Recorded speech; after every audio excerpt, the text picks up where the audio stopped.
Dialysis আক্রান্ত রোগীকে আত্মহত্যা থেকে রক্ষা করলেন বিধায়ক। পাণ্ডবেশ্বর বিধানসভার জেমুয়া গ্রামের বাসিন্দা অনুপ দাস প্রায় 10 বছর ধরে কিডনিজনিত সমস্যায় ডায়ালিসিস চালিয়ে যাচ্ছে নিজ খরচায়। বাড়িতে রোজগার বলতে কিছুই নেই কোনো সন্তান। আর্থিক অনটনে দিন চলতে থাকায় ধীরে ধীরে অবসাদে গ্রাস করে অনুপকে। তাই অনুপ বেছে নেয় আত্মহত্যার পথ। গলায় দড়ি দিয়ে আত্মহত্যা করতে যাবার সময় তার স্ত্রী মা দেখে ফেলায় এ যাত্রায় প্রাণে বেঁচে যান তিনি।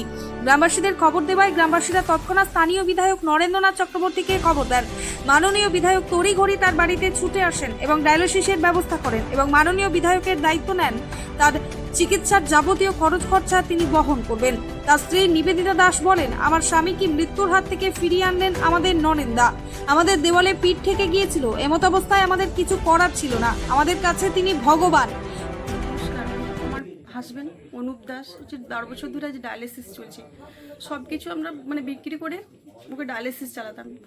আজ হচ্ছে ওর হেপাটাইটিস বি পজিটিভ হয়ে গেছে, কিন্তু দুর্গাপুরে কোথাও ওর ডায়ালিসিস হচ্ছে না। ক্যাশে ডায়ালিসিস দেওয়ার মতো আমাদের সম্ভবই নয়। সব কিছু বিক্রি করে তাই আজকে আমরা অসহায় একদম না খাওয়া না দেওয়ার মতন এই অবস্থায় আমরা পড়ে আছি।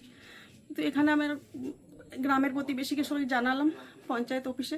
তো ওরা নিয়ে গেলাম দাদার কাছে, নরেন্দার কাছে। তো উনি আমার বাড়িতে আজ এসে পড়ে আজ হচ্ছে অনেক হেল্প করেছেন। তাহলে আমার হাজব্যান্ড হচ্ছে গলায় দড়ি দিয়ে সুইসাইড করতে যাচ্ছিল। শুধু ডায়ালিসিস দিতে পারছি না বলে, হিমোগ্লোবিনও কম, ব্লাডও লাগবে, কোনো দিকেই কোনো আমরা পাচ্ছি না। সেই শুনেও সুইসাইড করতে যাচ্ছিল। এখন এখন এখন কি বলে একসব ব্যবস্থা করেছেন? এখন উনি ব্যবস্থা করেছেন ডায়ালিসিসের, টাকাও দিয়েছেন, কিছু অনেক কিছু হেল্পও করেছেন। তাই আজকে ডায়ালিসিস দিয়েছি, ব্লাডও দিয়েছি। উনি বলেছেন আমার যা প্রবলেম হবে আমাকে জানাবে, আমি হেল্প করব। অসংখ্য ধন্যবাদ যে ওনার জন্য আমি আমার হাজব্যান্ডকে ফিরে পেয়েছি, আর ট্রিটমেন্টও বলছে চালাবো। কি নাম আপনার? নিবেদিতা দাস। অন্যদিকে বিধায়ক বলেন, এটা আমার কর্তব্য, আরো আগে জানালে আমি ব্যবস্থা নিতাম। দেখুন, আমি যখন খবরটা পাই আমার খুব কষ্ট হয়েছিল, খারাপ লেগেছিল, এবং ভেবেছিলাম যেন আমিও কোথাও আমার একটা দায়িত্ব থেকে যায় বিধায়ক হিসেবে, মানুষ হিসেবে।